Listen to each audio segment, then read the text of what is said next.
ত্রয়োদশ জাতীয় সংসদ নির্বাচনের যে মনোনয়নপত্র জমা পরে যে সংক্ষুব্ধ ব্যক্তিরা তারা আপিল করতে পারেন এবং গতকাল পর্যন্ত আমরা আপিল গ্রহণ করেছি। আজকে থেকে আপিলের উপরে শুনানি নেওয়া হচ্ছে। আমরা আজকে ৭০ জন প্রথম থেকে শুরু করে আজকে ৭০ সিরিয়াল পর্যন্ত আপিল গ্রহণ বিবেচনায় আলোচনা করেছি। আমি আপনাদেরকে সার্বিক সংখ্যাটাই বলে দিচ্ছি।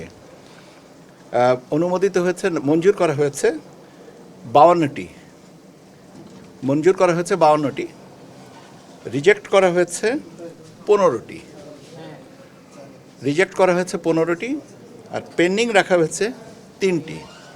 তার ভিতরে একটা আপনার আগামীকাল বিকাল 5টা পর্যন্ত, আর 2টা 16 তারিখ পর্যন্ত।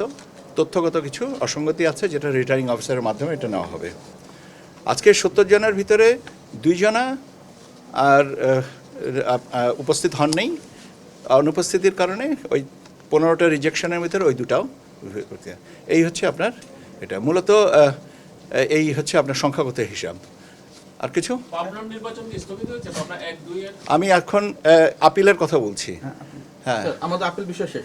Thank you very much. Sir, এই বিষয়ে একটু কথা বলা দরকার স্যার। আপনার দুটো নির্বাচন স্থগিত হয়েছে কিনা, আর আমরা একটা চিঠি পেয়েছি যেখানে 6 তারিখের কথা বলা হয়েছে, কিন্তু গতকালকে নির্বাচন কমিশন যে প্রেস রিলিজ দিয়েছে বা তথ্যদিত যে ইয়ে দিয়েছে সেখানে বলা হচ্ছে এখানে একটু তথ্যগত অসম্পূর্ণতা ছিল, সেজন্য আপনারা যে চিঠিটা পেয়েছেন সেটাই আর কি বহাল। আপাতত এরপরে কার্যক্রমকে স্থগিত রাখা হয়েছে পাবনা 1 আর 2 এর পরে। স্যার, তাহলে কি 6 তারিখে আদেশ আজকে হলো স্যার, এটা কি ব্যাকডেটেড চিঠি হলো কিনা প্রথমত?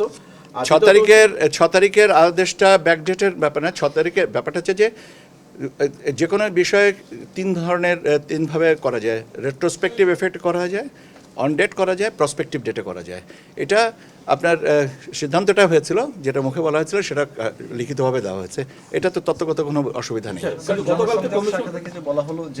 ভাই, আমি বলেছি যে তথ্যগতভাবে কিছু অসম্পূর্ণতা ছিল, সেটাকে সম্পূর্ণ করে দেওয়া হয়েছে। এখন কি বলা হয়েছিল, এই অটো স্পিড না করলে চর্চাটা না করে বরং যেটা করা হয়েছে সেটাই আমি বলেছি যে আপাতত এটার উপরে কার্যক্রম স্থগিত আছে। গতকালকে তথ্য মন্ত্রণালয় থেকে বিভিন্ন চ্যানেল ফোন করা হচ্ছে নিউজটি সরিয়ে ফেলার জন্য। এটা যেটা করা হতো 5 আগস্টের আগে। ভাই, আমি বললাম তো যে গতকালকের কথাটা আজকে আর আনার দরকার নেই। তথ্যগত অসম্পূর্ণতা ছিল, সেটাকে আমরা আজকে সম্পূর্ণ করে দেওয়া হয়েছে এবং কার্যক্রম স্থগিত আছে। এটাই হচ্ছে বর্তমান অবস্থান। এরপরে চর্চা করে তো কোনো লাভ নেই। আমি তো ঘুরে আবার ওইখানেই আসবো। আপনাদেরকে ধন্যবাদ।